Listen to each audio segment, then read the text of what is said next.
I don't have a fan. You have 5 fans. Drink for this. You've got 5 fans right here. That's all you need. Period. We are your fans. That's close. Word. There you go. Last time too. Yep. Yeah. I was fanless last time. I should have learned my lesson. Third time's a charm. Third time. Yeah. Third time's a charm. We'll have it. Hello, and welcome to The Cup, the Currently Unnamed Podcast, where we put the real and the tea in reality, and where you can always come to us first to quench your thirst. I'm your girl, Lana, your resident evil diva, and I'm here to give the tea, spill the tea, and drink the tea because you know I love me some tea. I am just drinking on some water because hydration is important, but what is more important than water and hydration is your cup mug, period. And you can get your cup mug or any of our beautiful cup merch at lanagscreations.etsy.com. That link will be in the description below.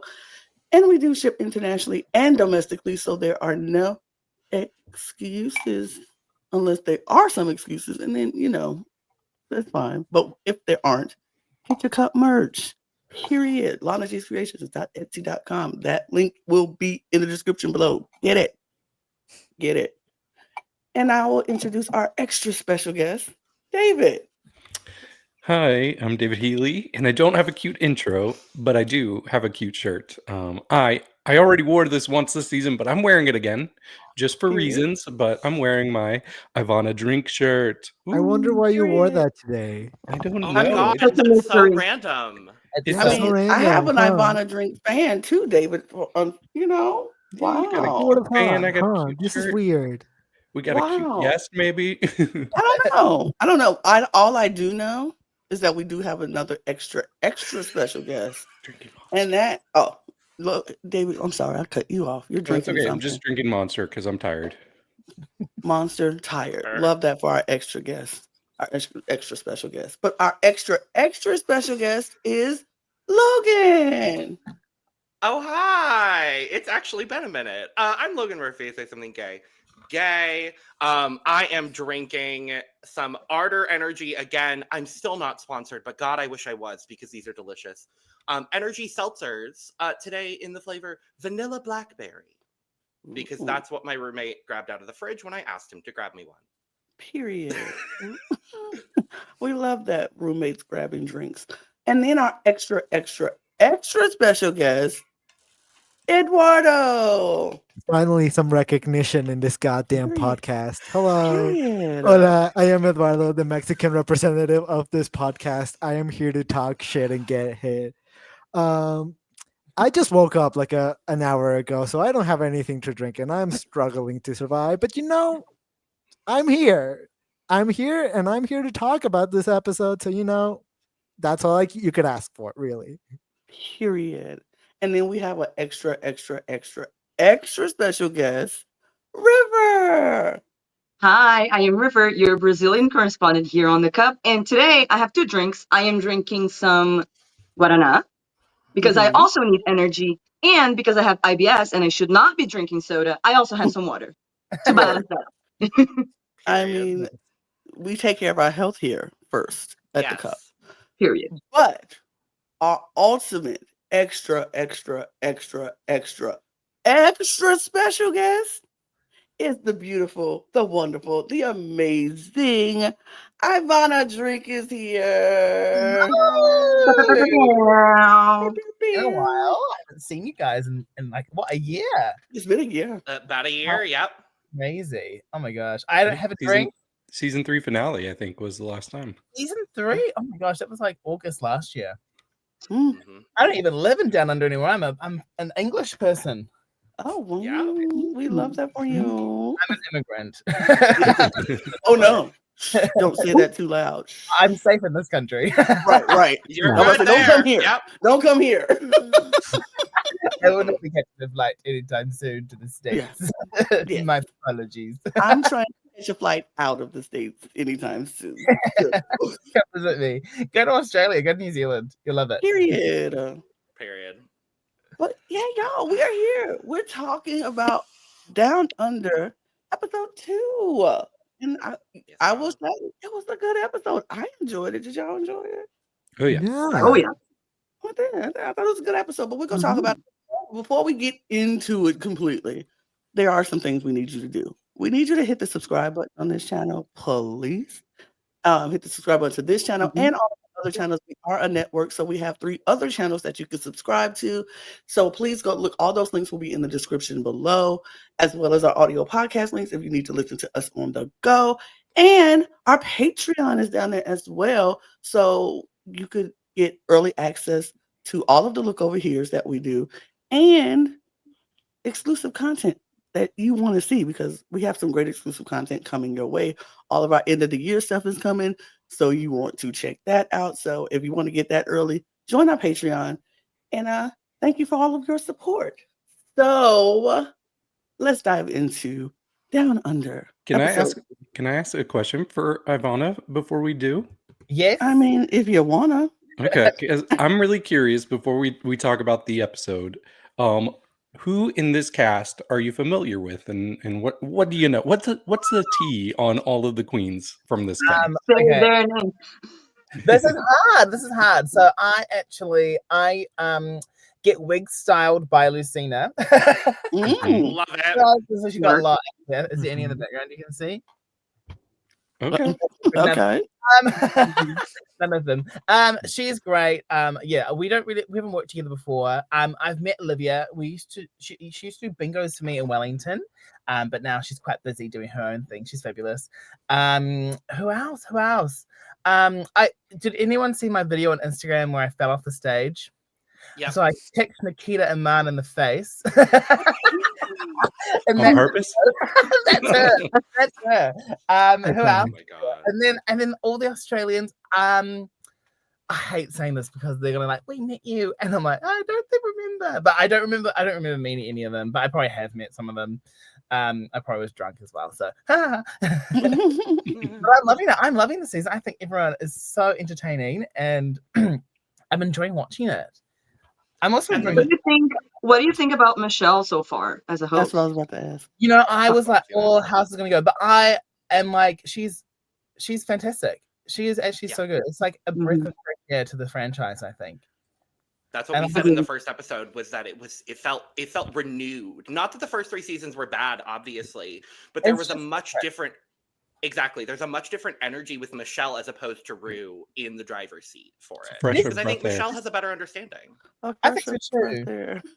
And there is definitely like a sense of there's more warmth in it, if you know what I mean. Like she seems, I don't know. I actually don't know anything about behind the scenes, so don't ask me anything because I don't know anything. But it seems like she actually stays behind and, you know, talks to them and you know, like they would have had a chance to interact. Whereas, I don't know, with us in our season, we really just saw Rue when cameras were filming and then she disappeared.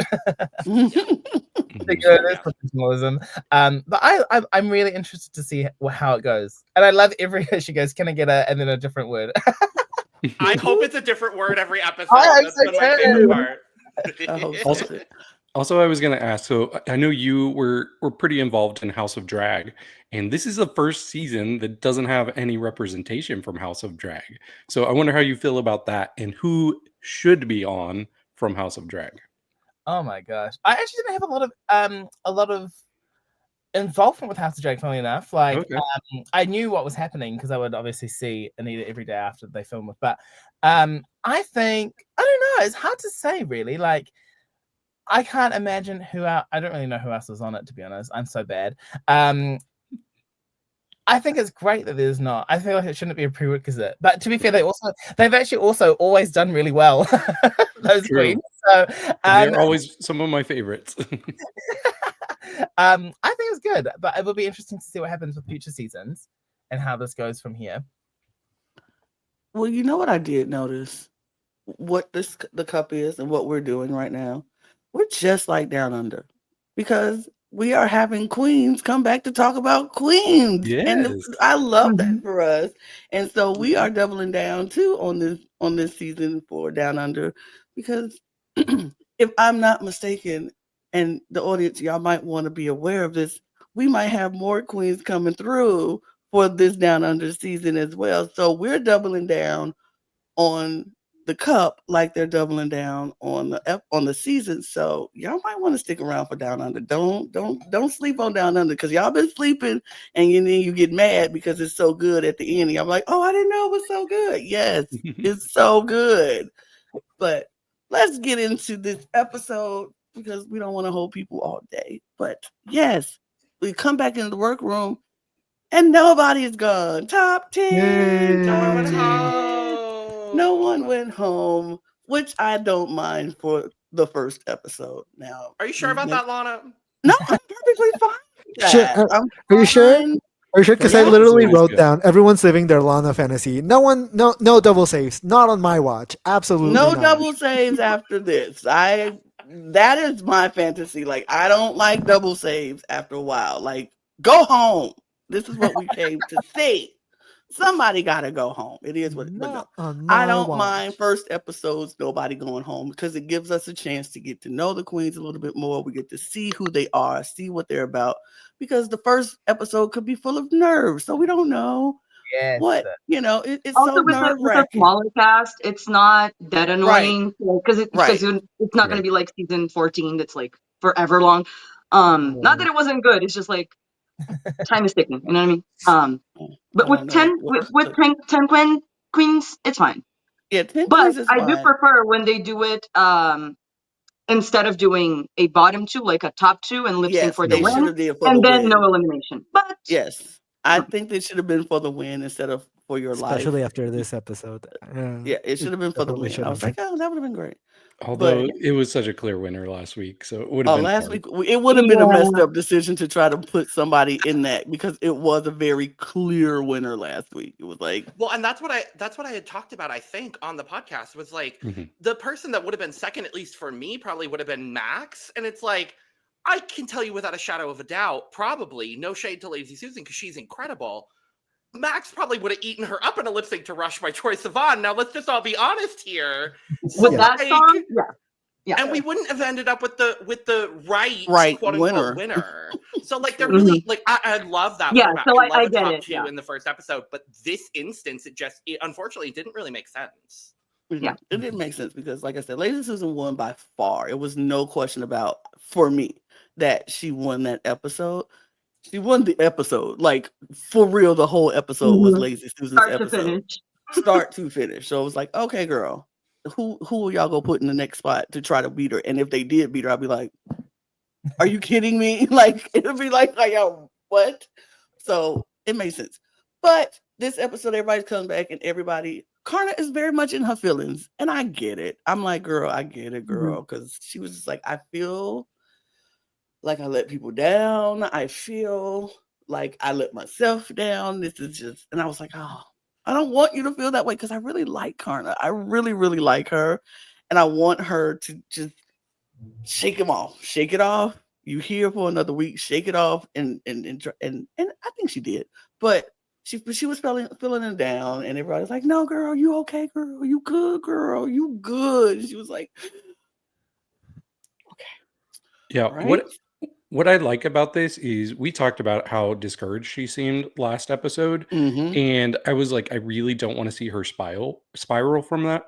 But what she said in this is it makes her even more determined to live up to the reputation that she has outside of the show.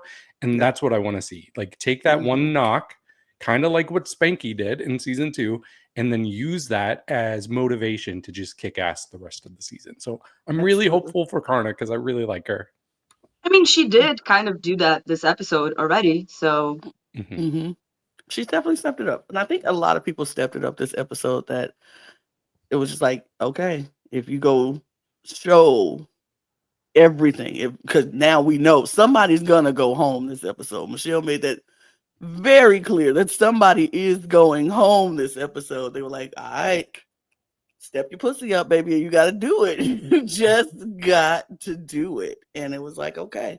But everybody was, happy that they were there. Got out of drag. It still freaks me out, or just trips me out to see everybody getting out of drag. Because I'm like, these people look so different out of drag than they do in drag. I don't know who's who out of drag for me. Like, it takes me at least 2 shows to figure out who is who out of drag. I'm like, Mhm. okay. That's Like 2 to 3 episodes to be able to be like out of drag. That's her. right. That's That's that person, yeah. and out of drag. That's that. Mhm. It's because man, Lazy Susan really freaks me out of drag. I'm like, whoa, okay, did not see it. Didn't okay, got it now. It's her, and it's vibe, true, Vibe is like so different. so different out of drag, and I'm like,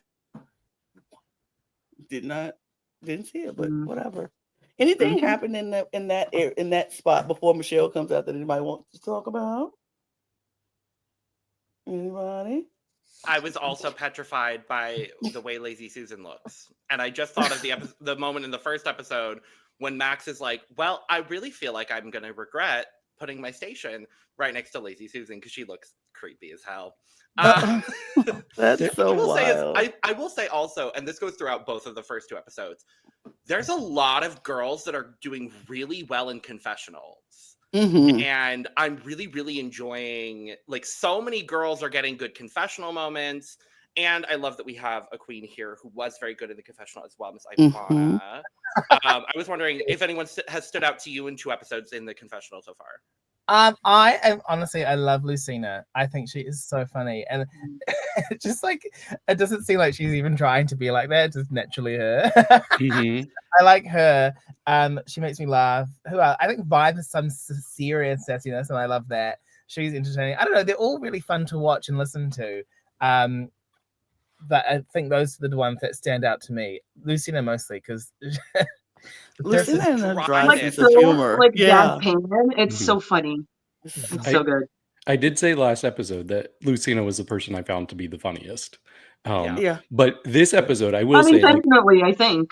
Right? maybe sometimes, but Sometimes. in this episode, like right off the bat, there were moments when they were all gathered around the table where Vibe was just cracking me up. Like people would say a word and Mhm. she would pick up on the word, like, "Oh, don't say bread. You're gonna Right. trigger. Oh, don't The say trigger. gagged. You're triggering Mandy because she hasn't been with her partner in a while." So quick. It's And then turning she's so to good. when Olivia said something, she turned to the camera and she's like, "Production, can we turn up Olivia's mic?" Microphone. I was like, Vibe is so funny. Vibe is hilarious to me. Yeah. But they're talking, and then Michelle comes out to let them know what the Maxi Challenge is going to be, and it is going to be girl groups based off of Sandy from Greece. We have the good Sandys and the bad Sandys.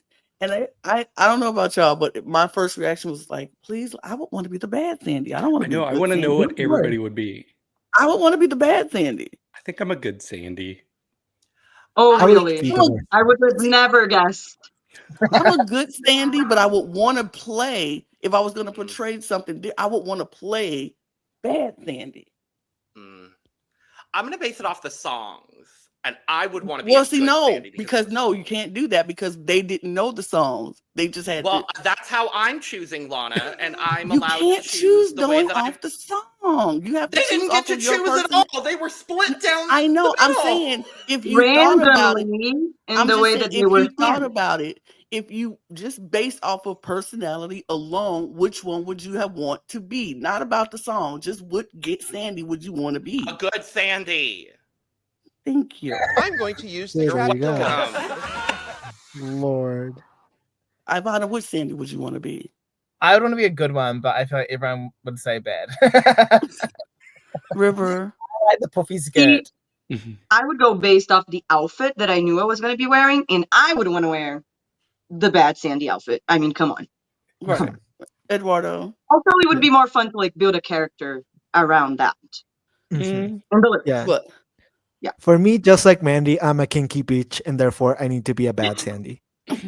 See, I would want to be bad Sandy. But the song. Now, if we go off the song, I would have wanted to be good Sandy. Oh yeah. Right. Yeah. Off the song, I would have wanted Those to be good songs were Sandy. really good though, but I wanna bring up, because Eduardo talked about Mandy, and I'm loving Mandy. Shout out to friend of the pod Nearpom at Hugest Mammoth Films for tweeting. I love her. They would be sisters. I love Nidu, and in person, Nidu is an angel of a human. I adore that human with every fiber of my being.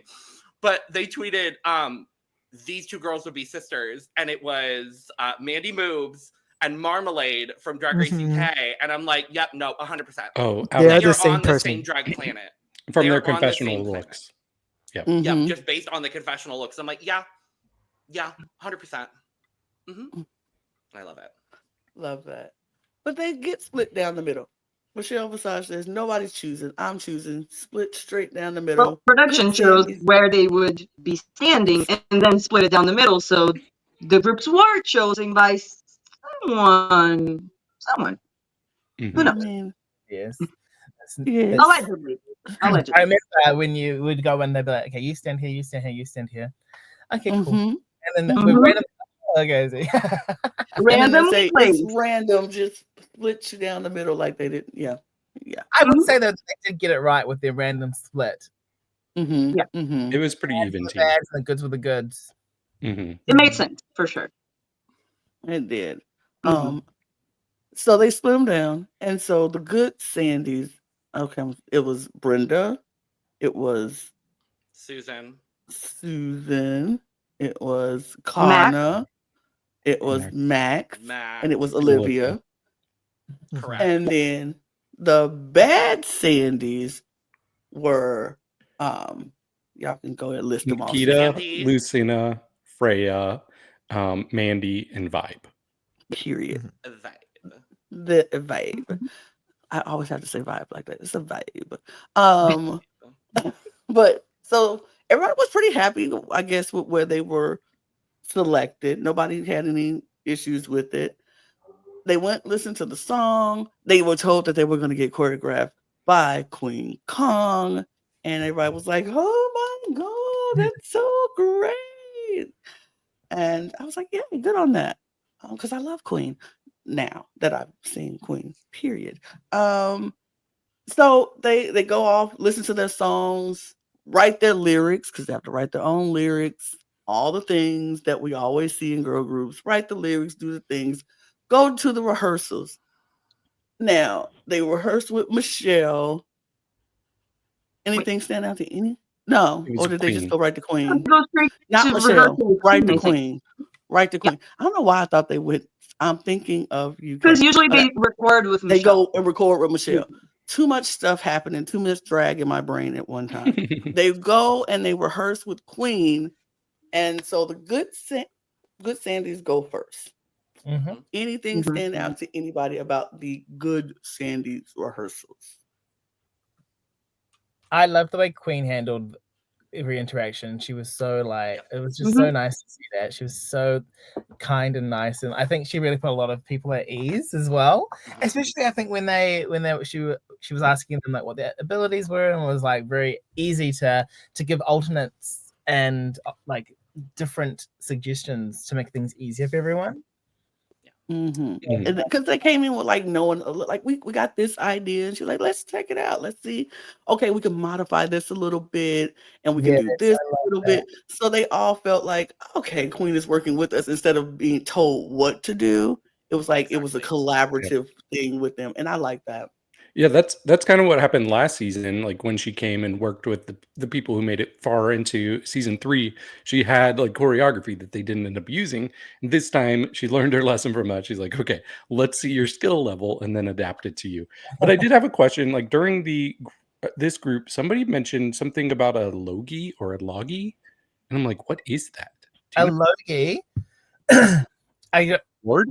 What was the sentence? They were like, "Oh, maybe we'll win a logie this time." Oh, yes. Okay, it's kind of like it's like an award, like a TV award. Like I don't know. I don't think it's as big as the Emmys, but probably on par with like a daytime Emmy. It wouldn't be any more prestigious than that. Yeah, MTV award.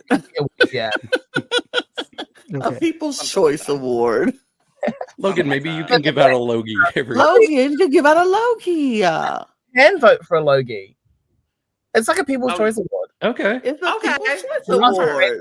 It's Australian, so I'm sure that some Australians watching this going, "That's not right," and I'll be like, "We don't have those." Right. I was like, none of us are Australian. Sorry. Yeah. None of the Trying our best. We're not. We represent 4 different countries, and yet none of them are Australian. None of them are Australia. Don't give us a hard time. Yeah. Oh, Oh, now sorry. we're representing No, 3 that's countries. three countries, and 3 Australia countries. is not one of them. Right. River said, "Fuck y'all, timing- drag. I am Right. leaving." River said, "I'm Goodbye." leaving." Um, River I will said, "You say- don't know what a Logie is? I'm out." You all are crazy. Literally. But no, my favorite part of the entire rehearsal was just Queen in general. And like, we just saw Queen on Global, and I fully separate Queen on Global from Queen on Down Under. And for me, I was just really happy to see the Queen Kong that I know and have had like limited interaction with, but she felt it was such a warm presence. And like you said, Ivanna, she was kind of like meeting people where they were as far as their skill set and everything like that. And I was just really happy to see it. In the same way that we've seen people like Alyssa come back for US challenges and be the choreographer, things like that. I'm just really happy that they're utilizing Queen Kong again as much as they are, because she is an absolute delight. I enjoyed it. Look, the only queen I've known is from Global, and I like that queen, so I don't really didn't matter to me. I just want to see Queen Kong as much as possible, so I'm glad she was there. But the choreography went well. They did, Except for lazy. except for lazy. It was some, every season we have at least one person who's struggling with the choreo, and that's fine because I always I watch the club like, oh, they struggling, but then somehow, some way, they come to the actual thing and then they just got it like that. Because I don't know, it feels like they have a whole lot more time than they show us. I could be wrong. No, I'm just kidding. I know they have a whole lot more time than they show us. I think you would rehearse BTS knowledge. No, I don't really care. Right. 2 days. So they film an episode over 2 days. So you get your challenge, you get and because they're writing verses and recording them, that probably would have taken them up to like 9 o'clock. Unless, but they also do it in different parts too. So you only get a day, like overnight. So when we did our first challenge, we were up till like midnight, I think, rehearsing, and then we were told we had to go home. So they sent us to the hotel. So some people would have been rehearsing all night, and some people weren't. And then you basically just get into drag and you do it the next day. So you have less time than you probably think that you do. You're back. Welcome back. But you have less time. You only They got too hot. Easy. Yes. But okay, so they have their two. Lazy was they only had the bad Sandys come in and do their rehearsal. Same thing, pretty much. They had their ideas. Queen kind of worked with them, modified some things, fixed it up, made it right, made it good. We had, I don't know who was struggling in that group. Lucina did. Lucina. Yep. Yeah. She was terrified. Terrified. And the word in like all caps. Terrified. And when you're that tall, it is really hard to hide anywhere. Like even if she would be in the back, like you can't miss her. Yeah. Mhm. Right. She looked like that Lisa Simpson's meme where she's just like, like But the person at 6'5" Lisa Simpson just the person who stood out to me during this rehearsal was Vibe. And this is where she gets the idea. Oh, I could just kind of slowly collect everybody's cigarettes because they all come out with their cigarettes.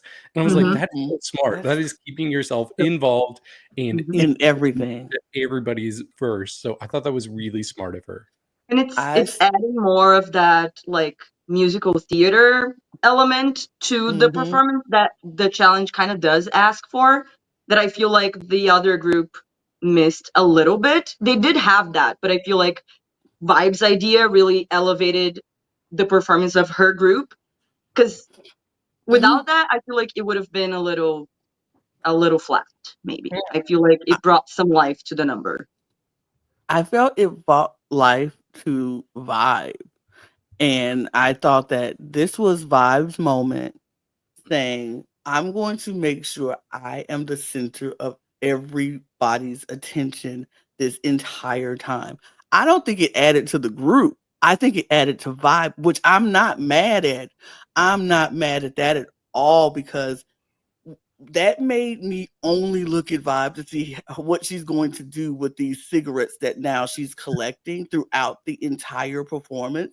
And she had them in her hand, and it was 2 and 3 here. So I'm like, now what is she going to do when it's her time?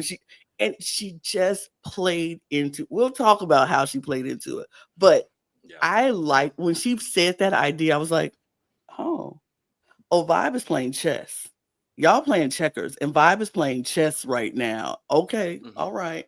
I was like, all right, I want to see how it plays out. I don't know. In the rehearsal, I'm like, I don't know how it's gonna play out, but she is playing chess with y'all, and y'all are playing shoots and ladders because baby, she is playing the game. She is playing the game, and she's doing it so well and smart, and not even overtly like, oh, I'm going to make this about me. But baby, she was making it about her, and I was like, she has studied Drag Race. It's clear, like and I know that Coco is one of her drag sisters. Obviously, she lives in Sydney, so she probably has a lot of connection to the queens that have already been on, except for Nikita, obviously, as we found out in the first episode. But you can tell that Vibe. I was going to use the same analogy, Lana. It feels like Vibe is playing 4D chess. And like she's playing Drag Race Down Under as this like social strategic game, which obviously I love because we all, a lot of us here are fans of social strategic games as well. But it's like you can tell she's put in the work and she's understands how she needs to play every aspect of Drag Race in order to be successful. Now, will that end up with her winning the season? It very well could. I think she's got a strong chance at it. But it's really, really interesting. And especially because Drag Race Down Under is so different in that most other franchises have evolved past just having 10 queens, 8 episodes. Down Under is the exact same way as it has been. It's 10 queens, presumably 8 episodes. So it feels like she already has kind of a locked-in strategy. Is like, okay, I know this, and this are going to happen because they've happened on all 3 of the other seasons. I'm going to prepare accordingly. And when we get Snatch Game, I fully expect Vibe to excel at Snatch Game because that she's put in the work and studied. And I don't remember if we saw who she is doing, but I fully expect Vibe to do well next week. I'll say that. We'll see. I also noticed that a running theme throughout this episode was you kept hearing Vibe and Lazy Susan talk about each other as their biggest competition. And I 100% see it. Like they are the 2 front runners after these first 2 episodes. They're both like they have similarities, but still such a distinct way of delivering their campy styles. And I just would love to see both of them in the end at this point. It is 2 episodes in, but they're kind of my 2 favorites right now. It feels like it feels like the cycle has completed itself when it comes to Down Under. I'm going to say winners, because season 1 we had the camp queen Kita Mean win, and then season 2 we had kind of the less polished, charismatic superstar in Spanky Jackson, Spanky Mother Tucker in the house tonight. And then like, are we going to see this kind of cyclical thing where season 5 we have a less polished, more charismatic queen win? And season 6, we get the fashion girl winning. Like, I'm wondering if that's going to be the cycle of Drag Race Down Under, because we have noticed cycles amongst other Drag Race franchises. So I'm just really curious to see. And this season is just good. Point blank. The season is just good. Yeah. Everybody, it's so refreshing. I kind of like everybody. And it's like, cool. I didn't, I thought after season 3, okay, there's no way I'm going to like everybody in the cast again. Like, that's not. But no, I like everybody in the cast. It's like they're so different. Yes, they're not cookie cutters. Like there's not a single person that you can say, this person's like this person. Right. Exactly. And that's why I love Down Under Drag, because it's not cookie cutter. Yeah. Period. Yeah, I was gonna say that I really love them all individually, which rarely happens. But then also I really love them as a group. Like the group dynamic so far from this cast is great, because we don't always get that. So, and the rapport with Michelle is so good already. Like when Michelle walked in and she was like, "Well, y'all are an easy crowd, huh?" And everyone was like, "Yes, mother." Yes, and she's like, "Well, I'm easy too." You're like, "Me too." You can tell that the queens feel very comfortable, and you can tell, I would say maybe most importantly, Michelle feels comfortable. And that, like we've kind of been talking about, that adds to this level of comfortability and this kind of breath of fresh air that we're getting from these first 2 episodes. I just think it's lovely. And like I said from last week, I think my point has, because remember when I went off about Nikita and I was like, I don't think that's her personality. And this week showed me that was not her personality, because this week she was chill, she was low key, she was cool, she wasn't being snippy snipey all the time. I'm like, see, I knew it. I knew She has last levels. week. Last week she was trying to overcompensate because she was nervous because the queens didn't know who she was, so she wanted to make sure y'all know who I am. And wait, they didn't know who she was? Didn't know.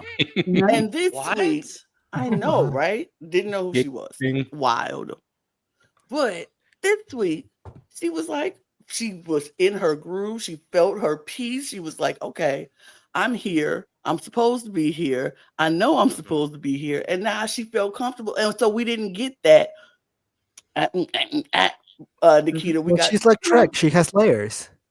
She has layers, but she showed her. I think this is more her true layer, and then the last before. I'm just saying. I just knew I was right. So, well, yes, Lana, you were right. I was right about that. I'm just and you saying. Know what was right after what we were talking about? The workroom. What?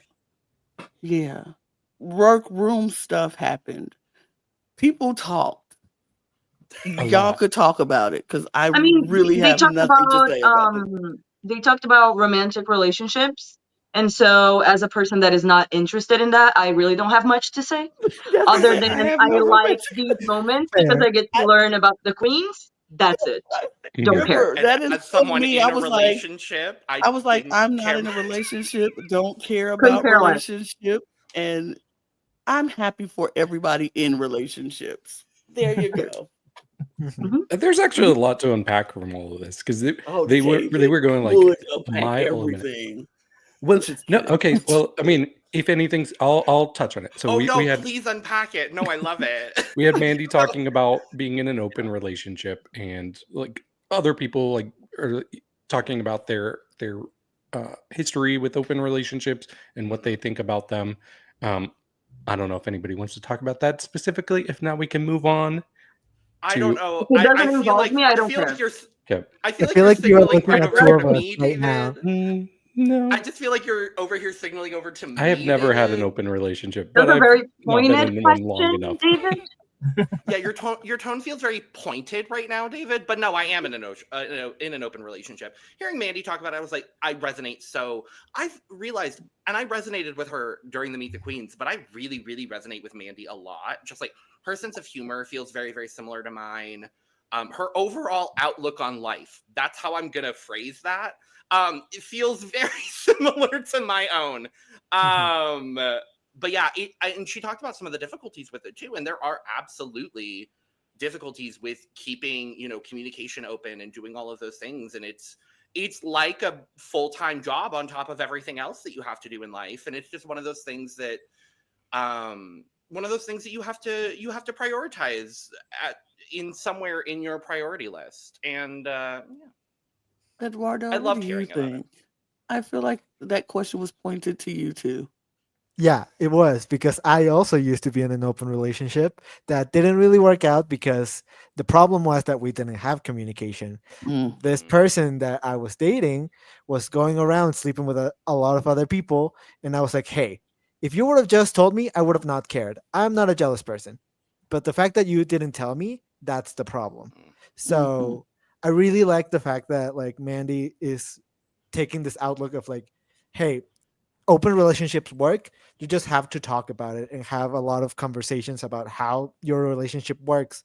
And sometimes you don't want to be with the same person over and over again. Sometimes you are looking for different things. And I have a very similar like thought process that Mandy has. Sometimes if I can't give you the thing that you're looking for, go out there and look for it. If I cannot give you what you want, go out there and look for it. That's absolutely like, go out there, do it. I always will want the best for you. That's always just talk about it. Just communication, right? Yeah. Just so have like, the there just communication. needs to be communication of like, Absolutely. hey, I'm gonna do this. Are you okay with it? Yes or no? Like Cool. I found this person. I want to sleep with them. Is that okay? Like, just ask me. Literally, just ask me. That's it. Cool. Like, as I agree with you, Logan. Mandy has Yeah.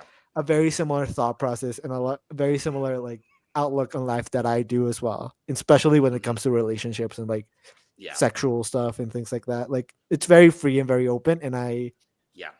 agree with a lot of what she says. Hey, honey, No- I found this person and I want to beep, beep, beep their beep until we Okay. beep, beep. Okay, beep. that's Yeah. Mhm. yeah. Go ahead. Ivanna, not that the question was pointed to you because I don't know your past or whatever, but what do you think about the open relationship situation? I think, honestly, it's personal preference, right? Mhm. I'm not personally in one, which is fine. But I think that it's good to highlight that for other people, because I think we need to destigmatize a lot of things. Because I have this mentality that if it doesn't affect me personally, why do I care? Which I think a lot of people Mhm. in your country Mhm. need stopped. But honestly, I think it's great. I think highlighting that it's a thing people can, function and they can make things work.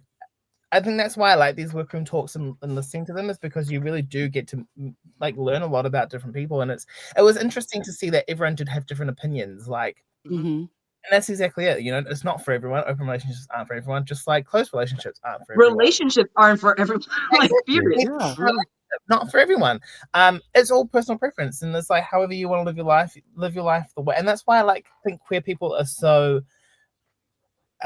free to be themselves in most cases, because they're not ashamed of that. I mean, we've been stigmatized our entire lives, really, like for as long as I can remember. So it's like, I'll do whatever the fuck I want, because who cares? People already really think good. we're freaks. Let's be freaks. Who cares? They're gonna think it anyways. Who cares? I'm gonna do it. I do think Word. one of the things they did talk about was interesting, was that they would meet people who would find out they were drag queens and they would immediately be turned off by that. Drag zoning. That is is what so they call interesting to me. That has never happened to me in my entire life. Wow.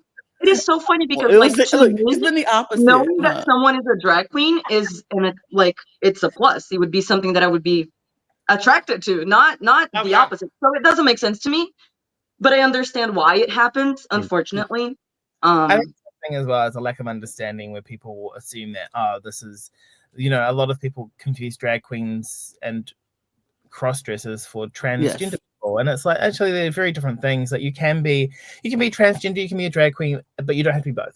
Right. Yeah, they're not mutually exclusive things. No, they're not. And sometimes they do cross over, and sometimes it's Mhm. how people, develop the pathway to find out their true gender identity, which is fantastic and amazing.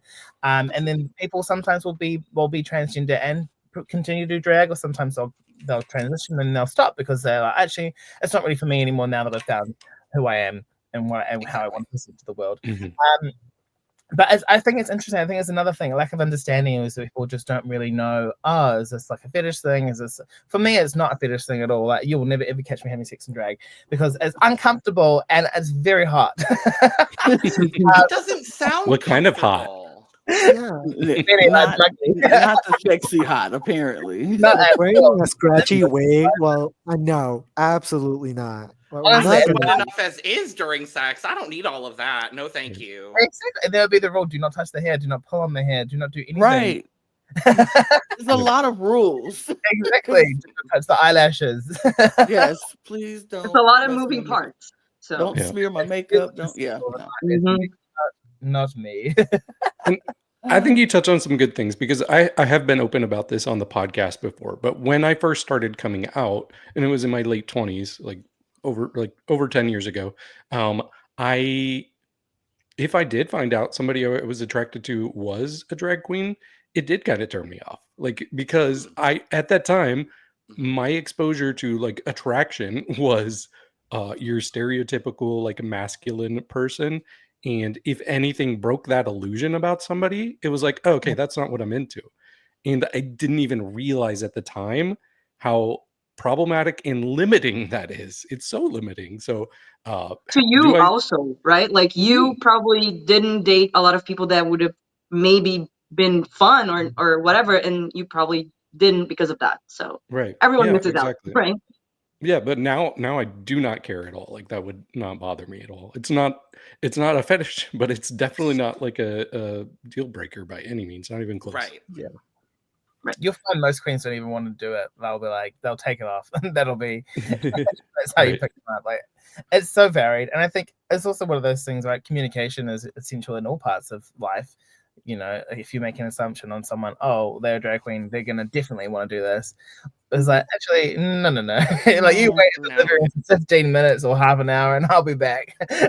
Right. There is, I hate to, well, I think it's important to kind of say that, because I just thought about it. Like, there is a few reasons that it kind of does make sense. Like, for example, if you don't want to date a drag queen because you work during the day and that person is going to work during the night, so because of like that makes sense to me. Or if it's like because it's a drag queen that travels a lot for work and you don't, and that would be a problem. So like those like practical life things, that I understand and that makes sense to me. Yeah, But like just because you do drag, then that's kind of fucked.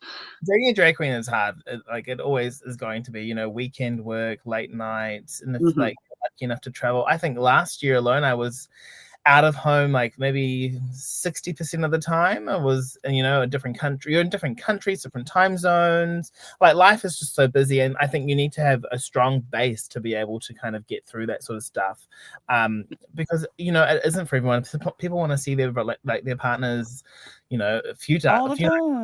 Or like you'll finish work, they'll be out, and they'll come home at 9. You have like an hour or something to relax, do stuff, and then that's basically it. You're in bed, and then it's repeat the next day, depending on how busy they are. It is tricky, It's like, it's hard to navigate life as a drag queen who works all the time. Absolutely. But I did also want to touch on probably the hardest part of the workroom conversation. We had Karna opening up about not having a boyfriend, and she says that she's always not the right shape, or casual racism, and like she's even heard from somebody told her Asians are the sex slaves of the world, and like I was shocked hearing that. Like, the fact that somebody would be bold enough to say that, and they said it like in a fetish type of way. So like maybe kind of wanting it to be a compliment in their head was probably a compliment to them, which is weird. But and I think that's from what I'm probably not the most qualified to talk about it, but from what I've heard from a lot of people, it's often either we don't want you because of your race, or we want to fetishize you because of your race. And we want you only because of this, or we don't want you because of this. Exactly. Yeah. Period. It's very that. Yeah. When she said it, I was like, I am not shocked, because people are so stupid.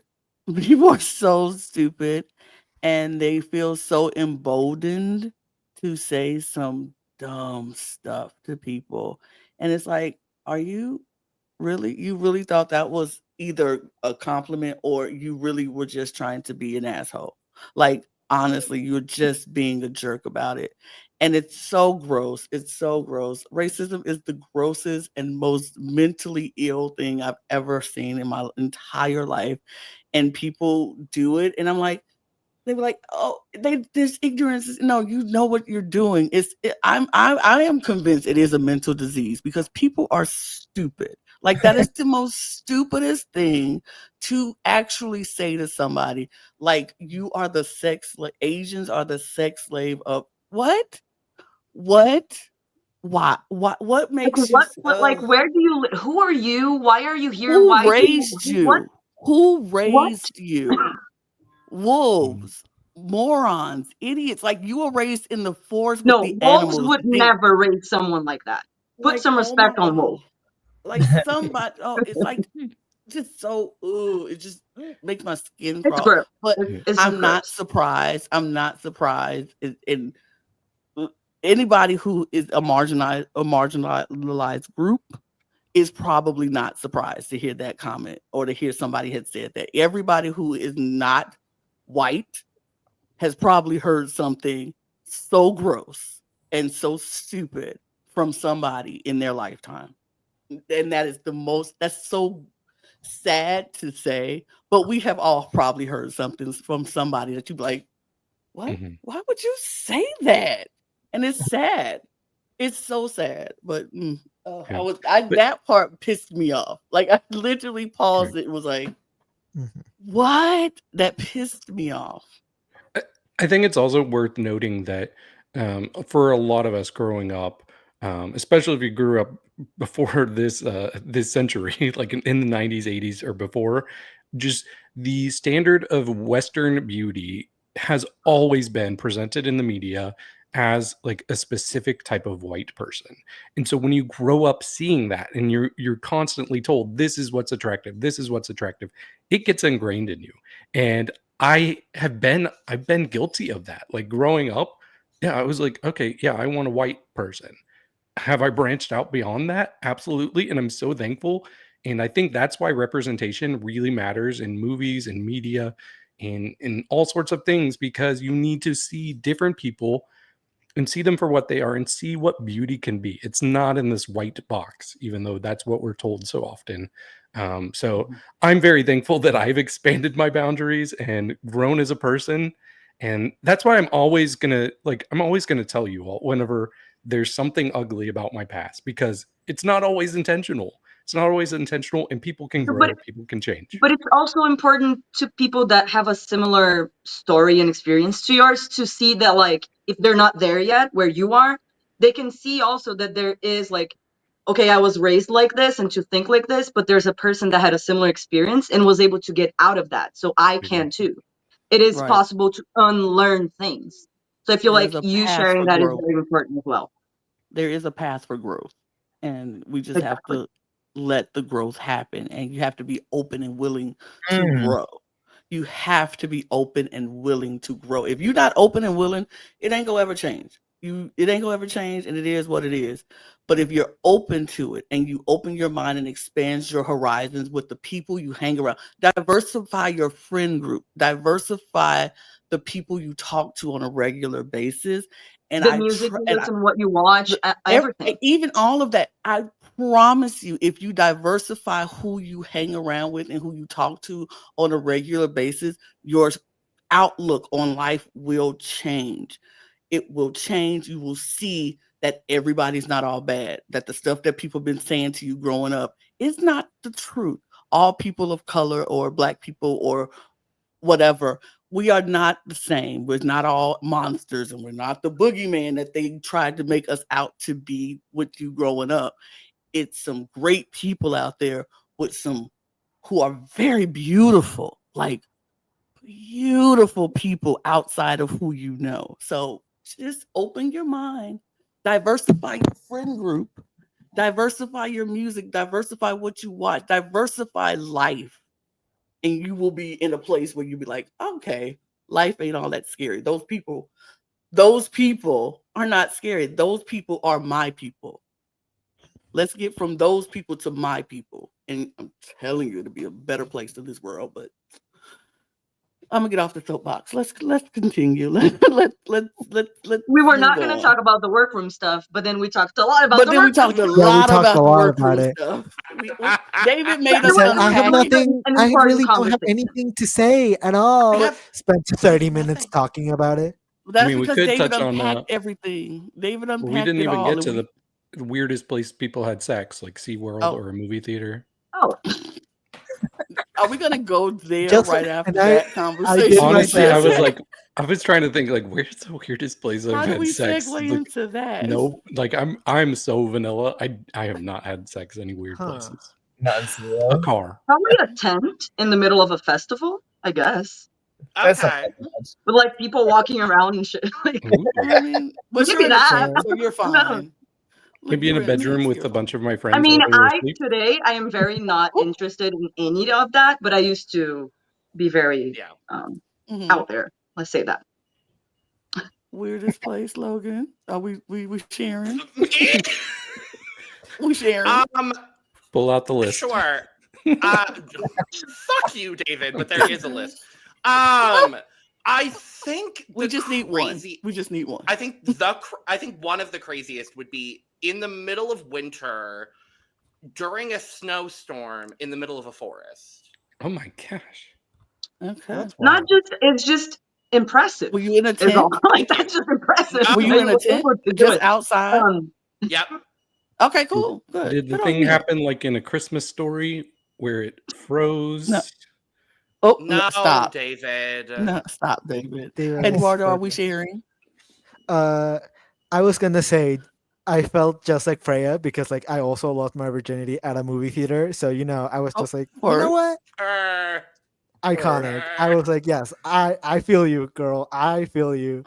The amount of people I've had like offer that to me because they know I love going to movies. I'm like, no, I'm not. No, I don't want to get I'm banned from watching a the movie. movie. theater. Get away from me. I'm watching the movie. I don't want to get banned No, from but the that's not movie the theater that I weirdest go place. to. That is definitely one of the weirdest places that I've had sex in. Ivana, are we sharing? Yes. It was behind a train station in I've Pisa. done that too. Yep. I've done that too. Wait, where? In Italy. train- Oh, Oh, I haven't done it in Italy, but The guy didn't speak English. Or- We talked through Translate. Lana, are we sharing? That's hilarious. We're not. We're not. Okay. We're I not. respect No, that. 'cause I don't have any place weird. I'm gonna be honest. Okay. That's valid. be I'm like very Rachel. This is the Say, like, vanilla the foot of the section bed. of the I'm podcast. very much at home. Like if you know, I'm not at hotel rooms at home. Like those are Yeah. those not. That's the vanilla side. I This is- honestly because weirdest. I honestly don't like public displays of affection. I don't like being out fair. and doing stuff outside of my home because if I get caught, I'm mortified. And that means if I ever get caught, sex is done. I'm never having sex again. We're never doing it. It's over for me. So I would rather not risk that because I do enjoy having sex. I just don't want to get caught doing it because, baby, no. Mm-hmm. No. Oh my God. Meanwhile, over I here, thought we're I was going to cruising get for caught abuse. once at home. I thought my sister was going to catch me at home, and I was like, no. So, no. We're done. Her. But that's it. But then we do move on. We do move on because I think An we're hour there into now. this episode. Lord. Almost an hour in, and I think we're there now. Is it time to talk about the challenge?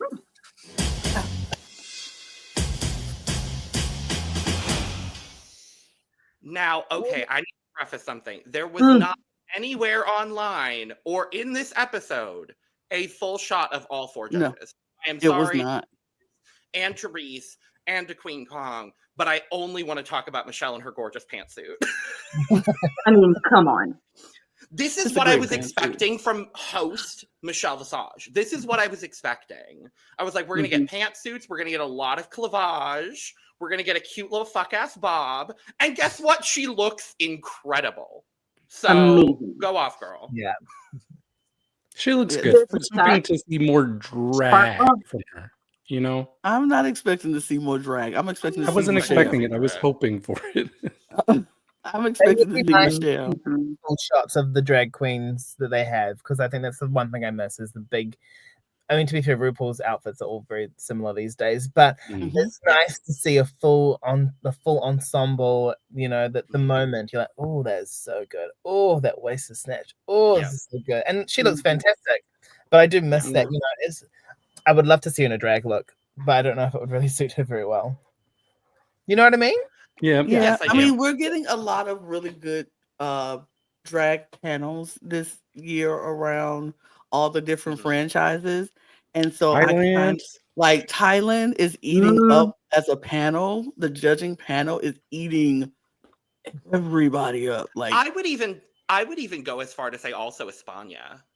I I think España's eating up. Yeah. Supreme always is very hit or miss for me. Fair. Supreme but as a panel, I mean, I think the España panel is good, but sometimes Supreme is like, and then sometimes Supreme is like, yes. So I'm kind of like, ooh, don't know. But Thailand has been eating up the panel, and I wanted that with Down Under. I wanted to see, and we have 2 queens each week, it seems like, and Reese on the panel. And I'm like, that's what we want to see. We want to see them on the stage, like, bam, like I want that picture. But the pictures, the looks that we did see from Queen and from Isis, stunning. Gorge. Loved it. But I think that is why Michelle is not doing like drag for being the host, because we have drag queens on the panel with her. So I think maybe that's why.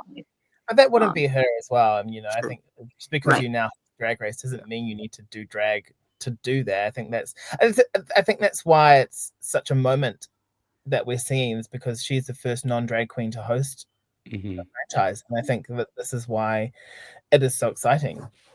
Yes, and I think if she did rock up and drag one week, I'd be like, it's not you. You know what I would That's not love you, if girl. she would do Michelle drag, like for one episode or the finale or something. If she dressed up like herself from the early seasons, but elevated, I would love that. Yes. That would be sickening. That is a good With idea. the icon necklace, love. That's exactly the look I was thinking of, River. The lightning bolt ring? Yes. Yep. Yes. Just pull from the Night of a Thousand Michelle's runway that they did on season 12. Just pull everything from that, and exactly. we'll be good. Yes. Michelle looks great. But let's get into the challenge. It's the Mr. Right, Good Sandy's look.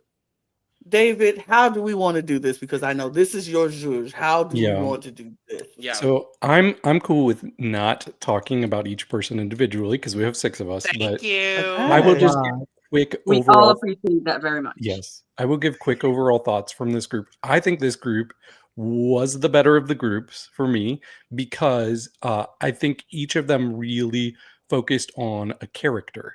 They each had very distinct characters, and they presented it so well. I don't think anybody did bad in this group. Even Olivia, like, sure, she was the weakest, but like having the whole twist of her like story being a wet dream, I thought that was really cute. But for me, the standouts were definitely Lazy Susan and Brenda. Like I was so impressed with Lazy Susan and how she overcame the dancing, and it really does help to do this kind of character whenever you might have struggles with choreography. So she just kind of leaned into that.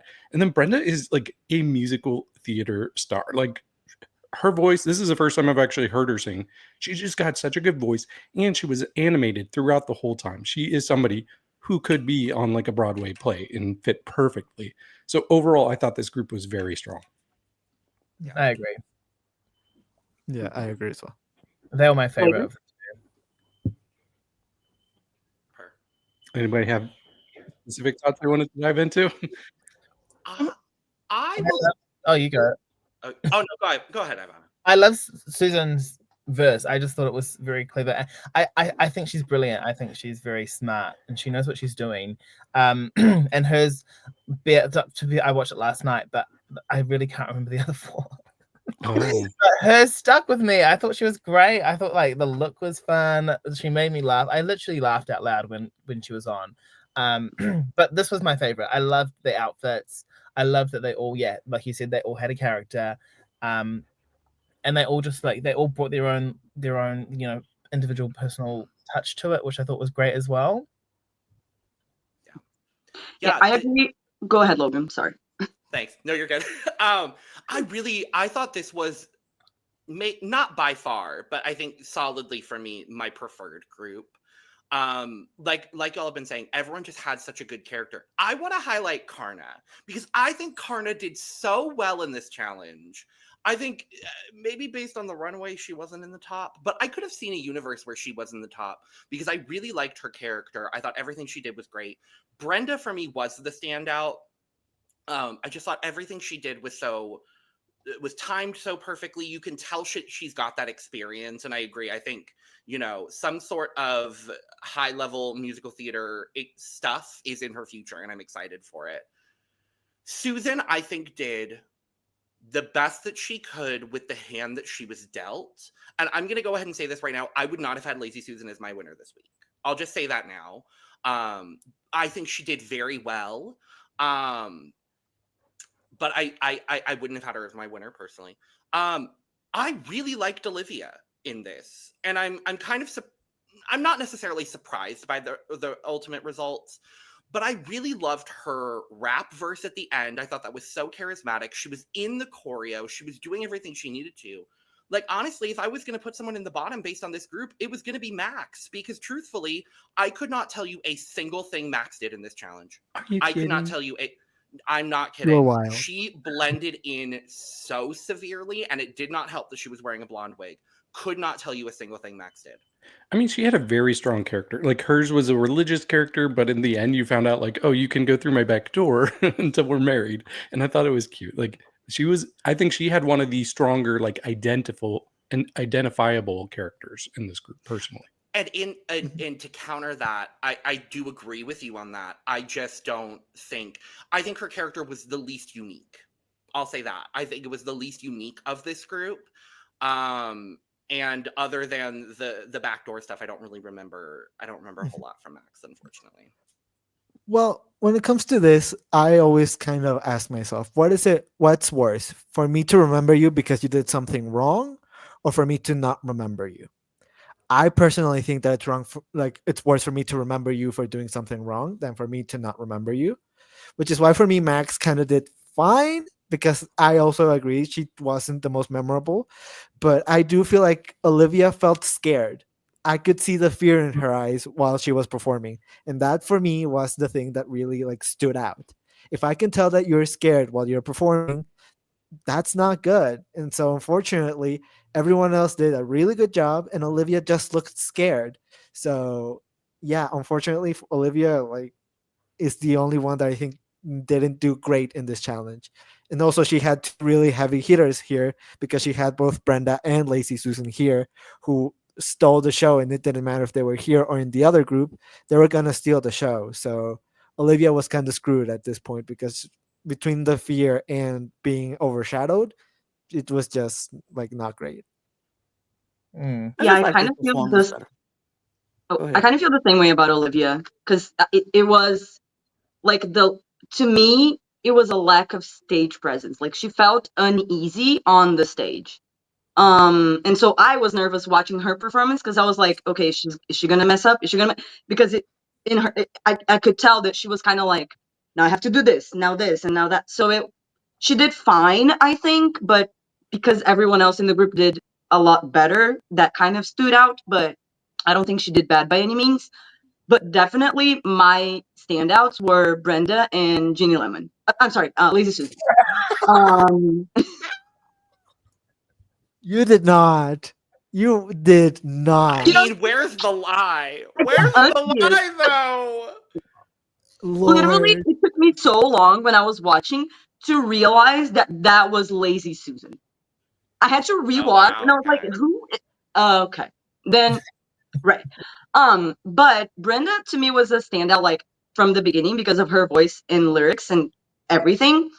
But then Lazy Susan, I was not expecting much, but I was enjoying how strong of a character it was in the group number. But then her solo, the lyrics killed me. She had my favorite lyrics, and I think maybe because of that, plus the runway, I would have her in her placement. But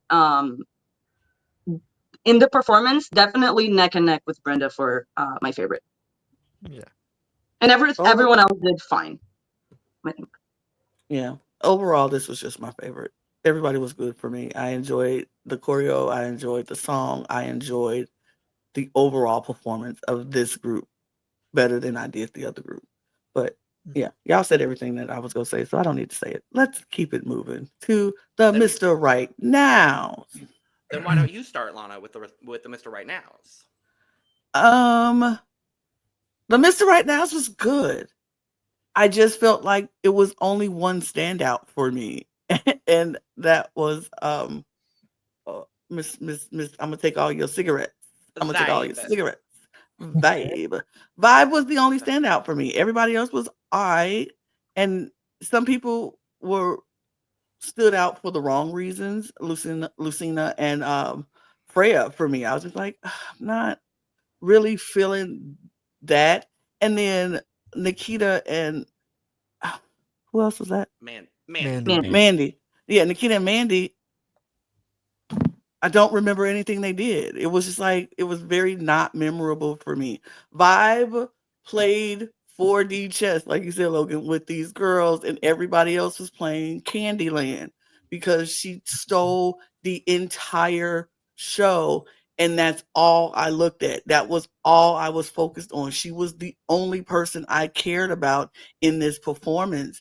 And she set it up that way and they let her do it. And I was like, well, it is what it is. And she ate y'all up. And I watched Vibe the entire time. Nobody else was memorable to me for good reasons. Everybody else was memorable for bad things. And I was like, ugh. And that was unfortunate. But that's all I have to say. Ivanna, what do you think about this, Mr. Right Yeah, now? I do agree with you. It was fine. Like, it was good. It wasn't my favorite. I think the reason why is because there's not very much variation in what they look like. It was visually not exciting to watch. Like, if you look at the other girls, they all kind of wore their outfits in a different way. They all had different colored hair. They all had different styles of hair. Whereas they're all blonde. They're all got the big quiff, the coif. And the outfits are all the same. There's not really any difference in what they're wearing, which, you know, their makeup is the same. I just noticed.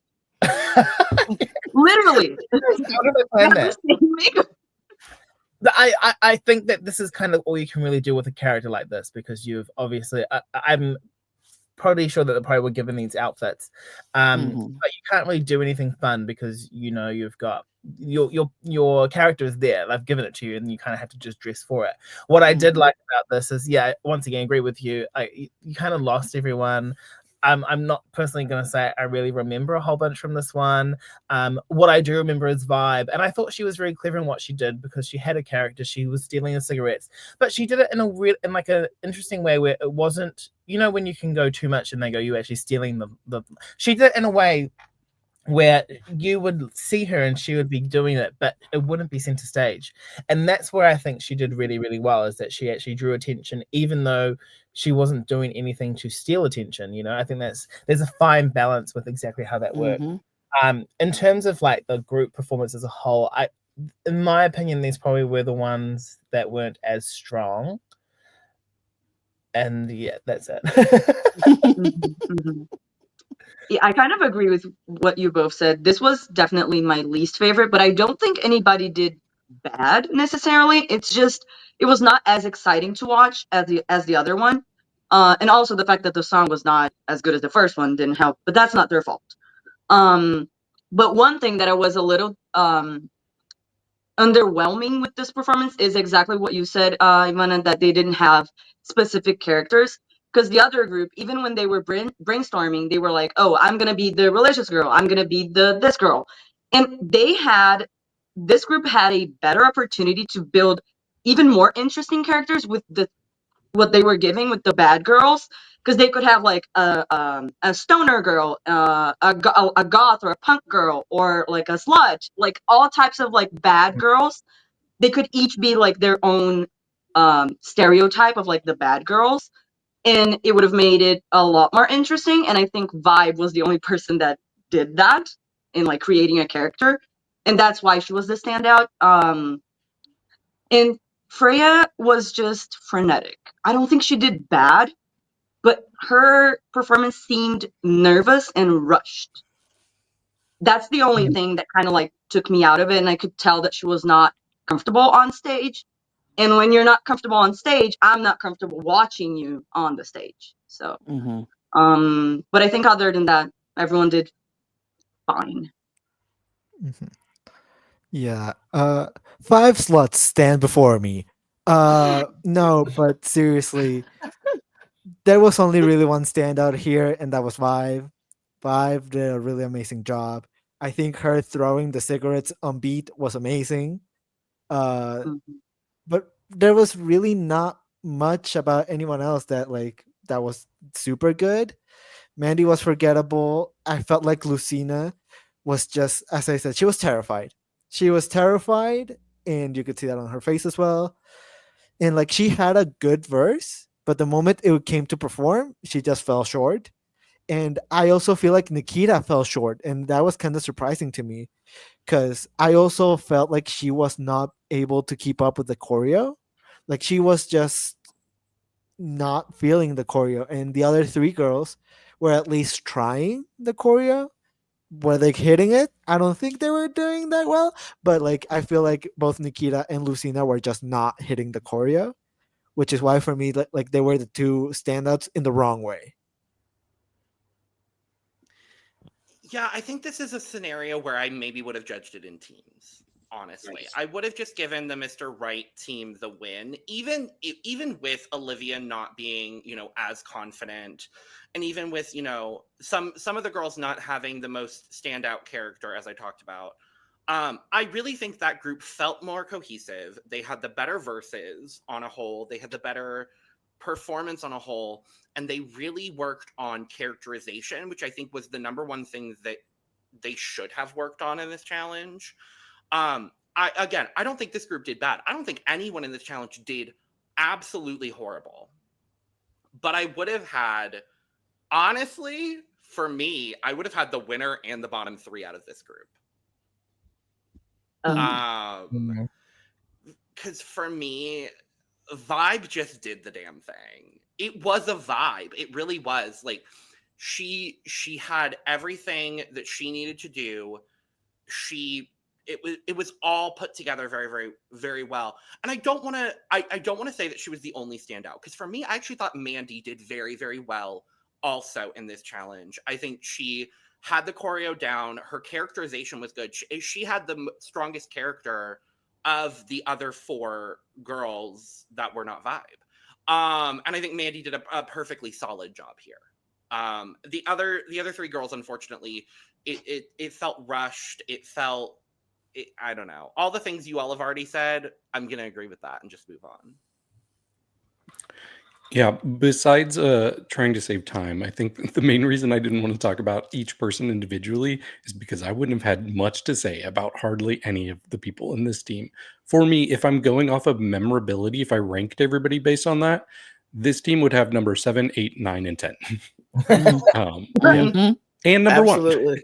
one. And number one. That's 1, 7, 8, 9, and 10. Wow, Yeah. that's wild. Yeah, but yes. And I think it comes down to what everybody said. There was not really much distinction between the characters. So all of the verses, while they might have been good if you just heard them alone, but when you hear them all back to back to back, they just become a little bit generic. Meanwhile, Vibe was on the complete opposite end of the spectrum, not only with the cigarettes of it all, but like she had the most memorable line for me. She says, Vibe has a muffin and it needs stuffing. And I love that line. But then like she kept doing like little like physical things. Like she took all her cigarettes at the end and just flipped them one by one in the air. And I was like, how did you do that? How did you not just lose them all at once?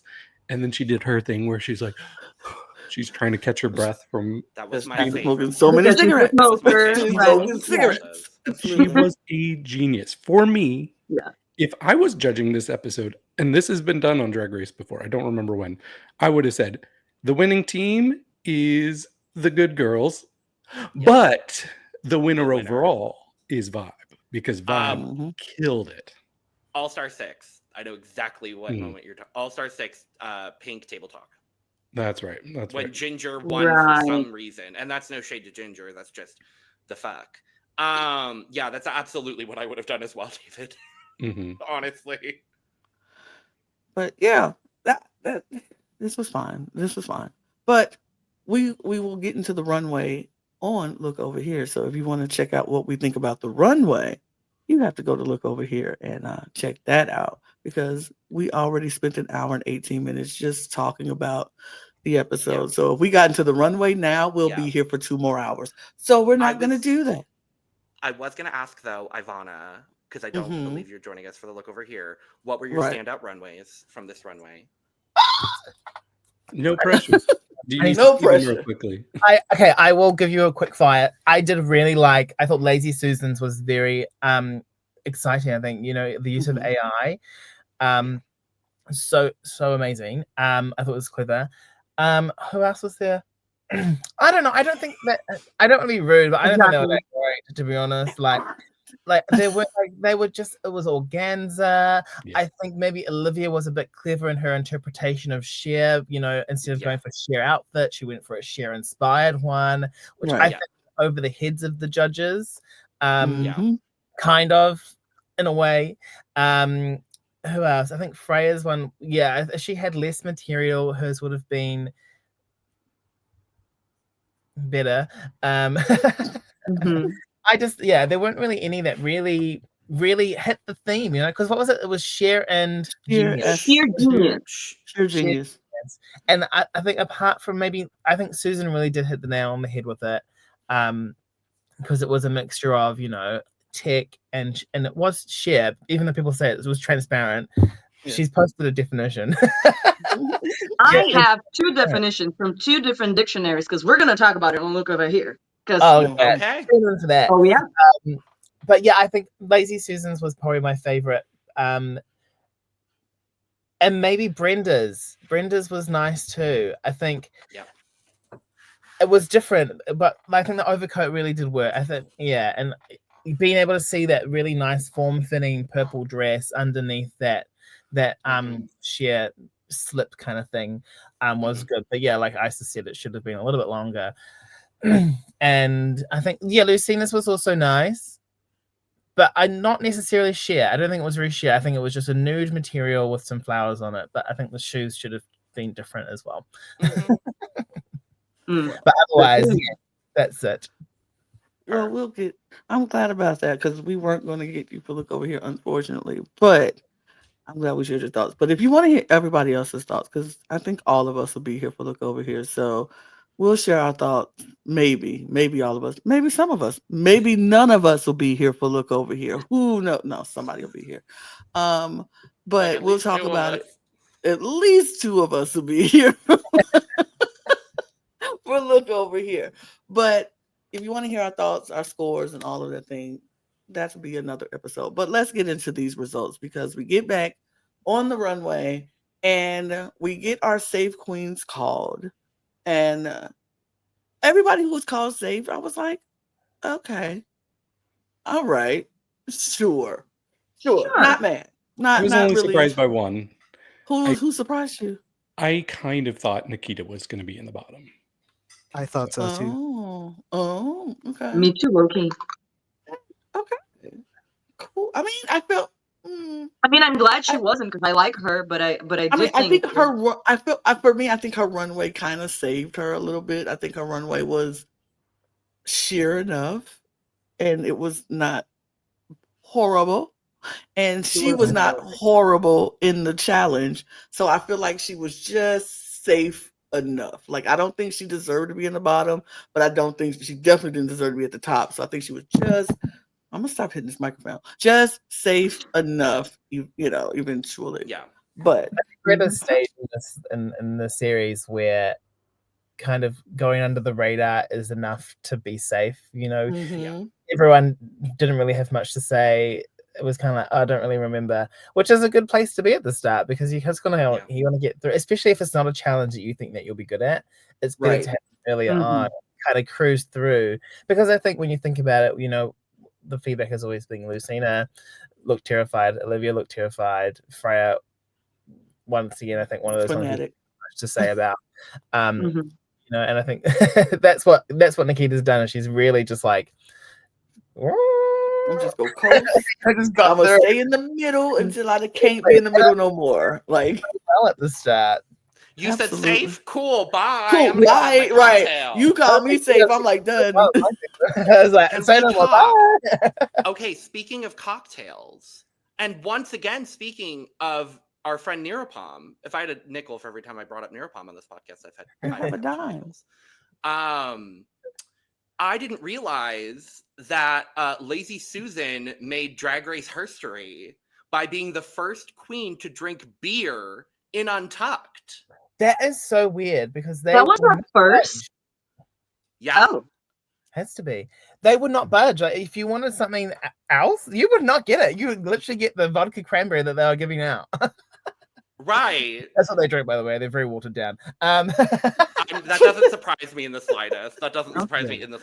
They've probably been sitting there for about an hour at least before any of the girls get back there. I don't even think they had ice in them. I don't think ice was in there, if I can remember correctly. Not that. But so everybody's safe, and the girls was like, "Bye, safe, good. I'm ready to go." They ran off that stage, which I don't blame them. I would have been running like, "I'm safe, I'm good."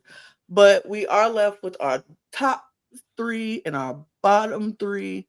And our top 3 was Brenda, Breast, Lazy Susan, and Vibe.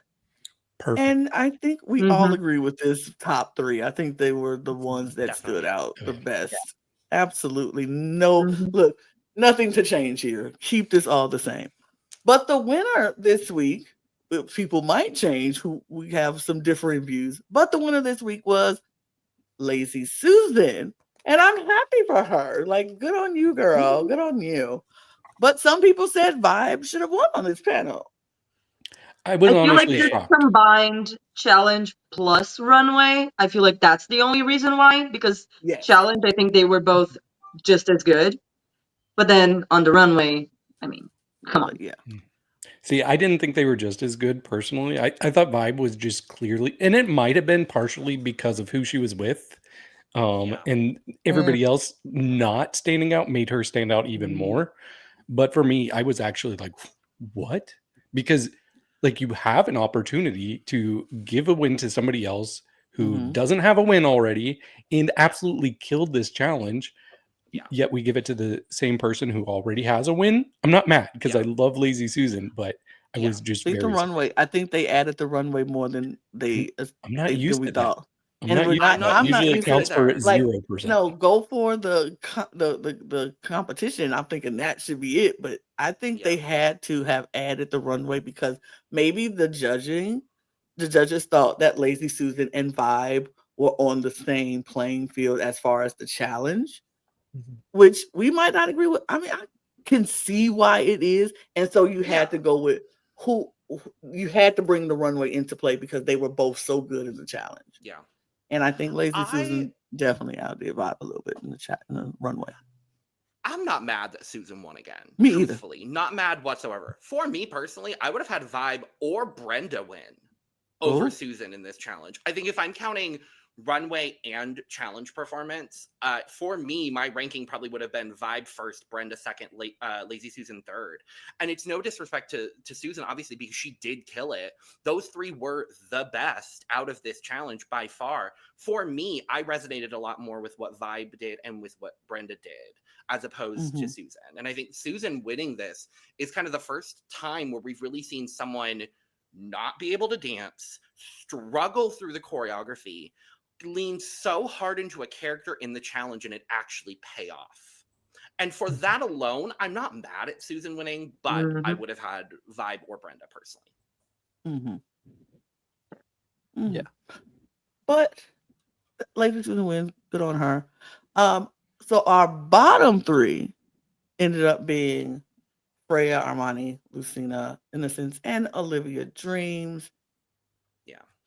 Which kind of makes sense. I get it. Kind of. Again, I'm not opposed to this bottom 3.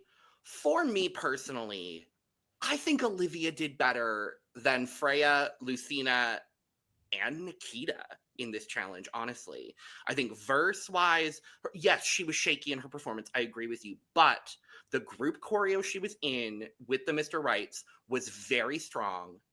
I think she got all of the points that she needed to, and I don't think her runway was that bad either. So I probably unfortunately would have swapped her for Nikita, which sucks. Freya Olivia. Olivia. Okay. Yeah, I would have had Freya, Lucina, and Nikita as my bottom 3 because I do just think Olivia, and bolstered up by her group, I think Olivia did well enough to not be in the bottom here, or at least be low. I think she should have been safe. I think I would have put her safe, but I do think her performance and then the judging not getting her runway, like you said, Ivanna, it kind of went over her head.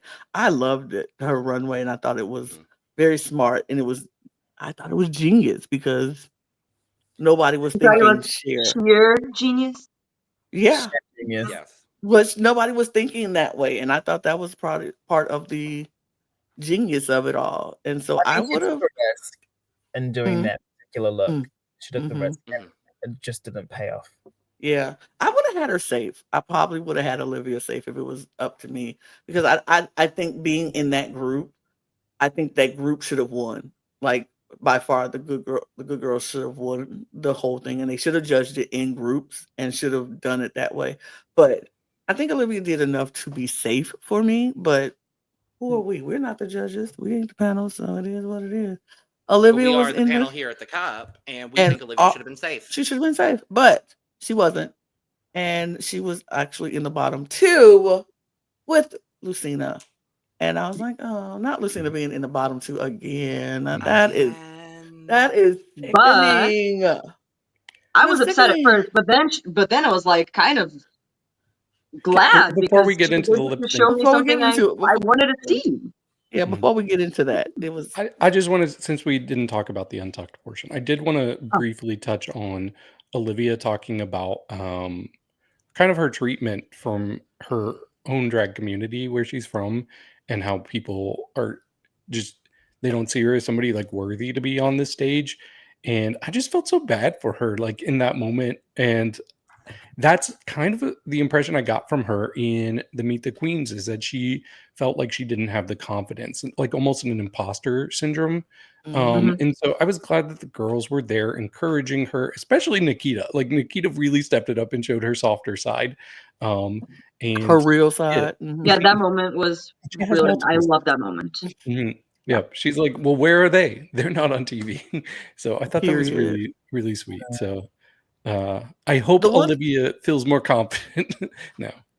I really love seeing the sisterhood in the queens when they're talking and they see one of their queens struggling. Like, I don't feel confident. I don't feel like I belong here. People treat me like I'm not worthy. And they come together like an army and like, girl, stop. You are good. You are here.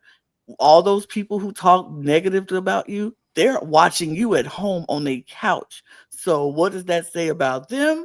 And what does it say about you? You are more than worthy. You belong here. You are doing it. And it doesn't matter. Placement doesn't matter. The fact that you made it, you're already 2 steps ahead of them. And they still sitting up there filling out the application trying to get on the show while you already here, baby. So you are already ahead of them. And placement does not matter. You are a Rue girl forever. Like they can't take that away from you. So I love that. I love seeing that. I hope and I pray that she took that and she takes that and just thrives. And everybody who doubted her, use your haters as your footstool, baby. Step all over their head and keep on moving.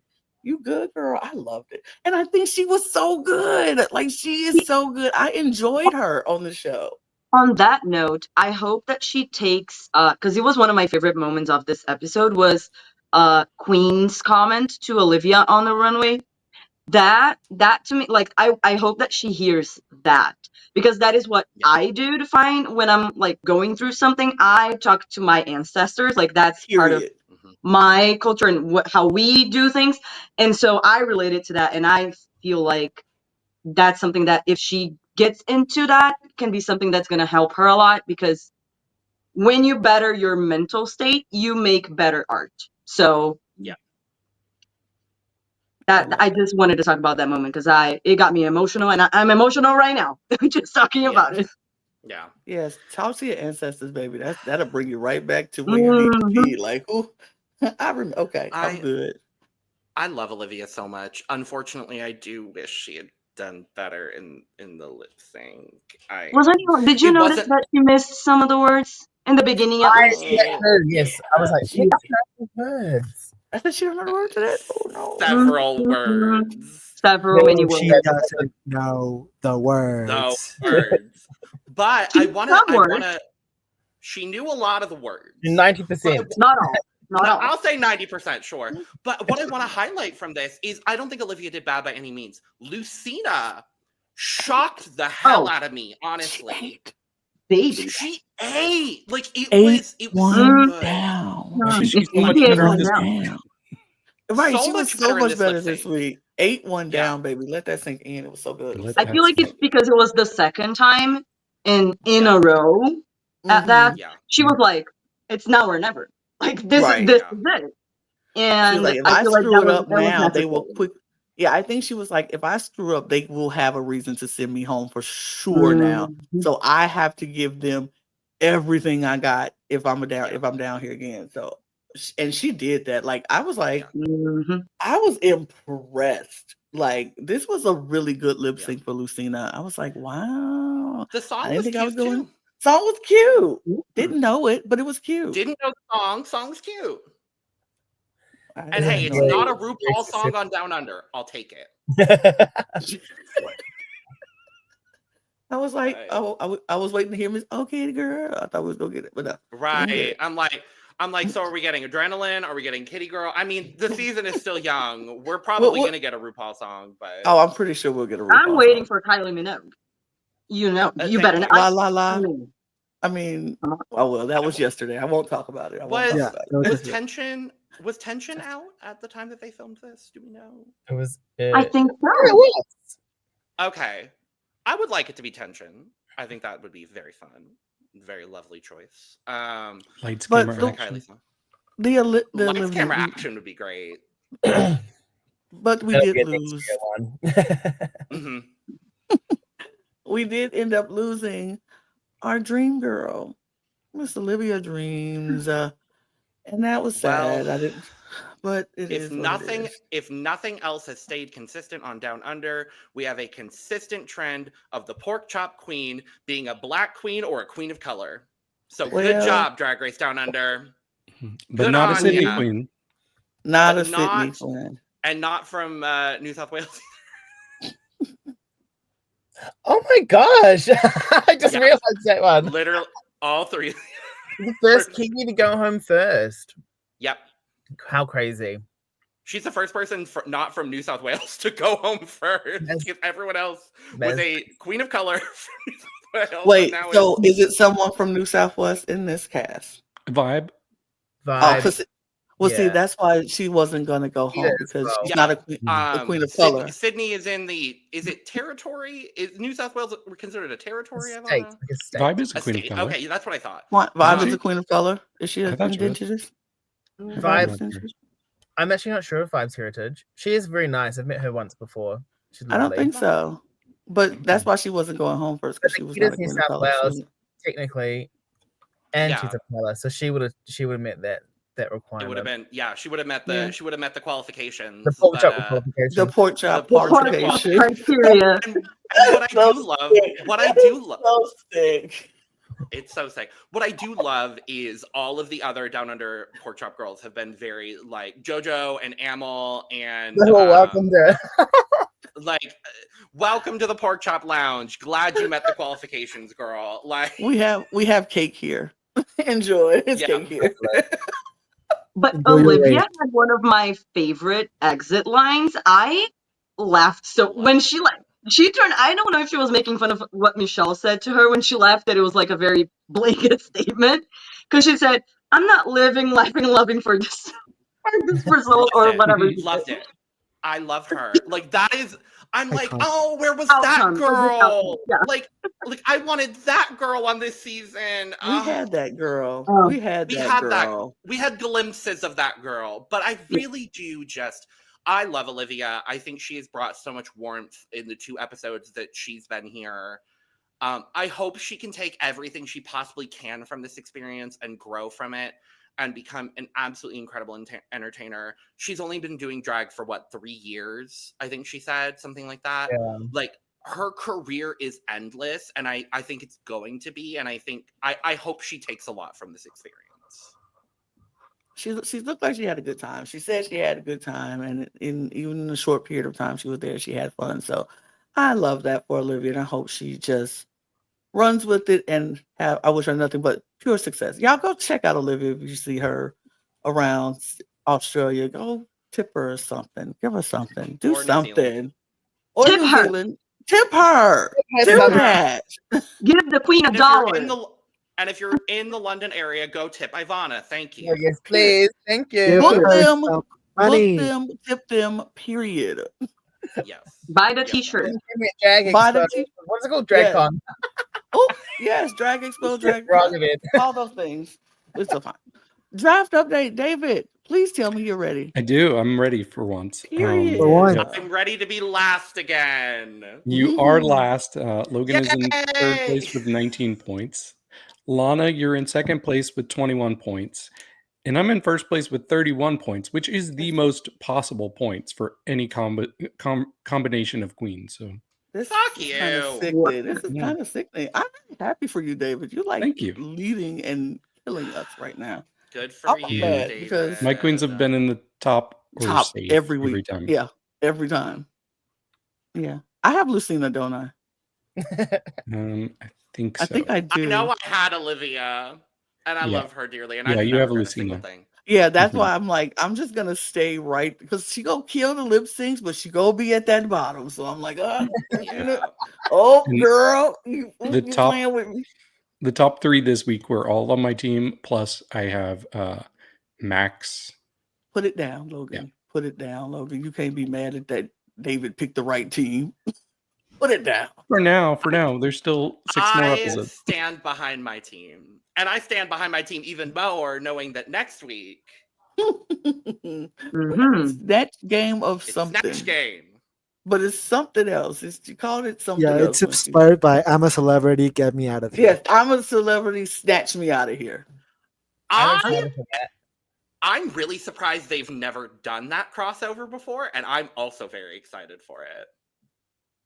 I'm very excited. I hate What I will not be here crossover? next week to talk about it. It's a TV show called I'm a Celebrity, Get Me Out of Here.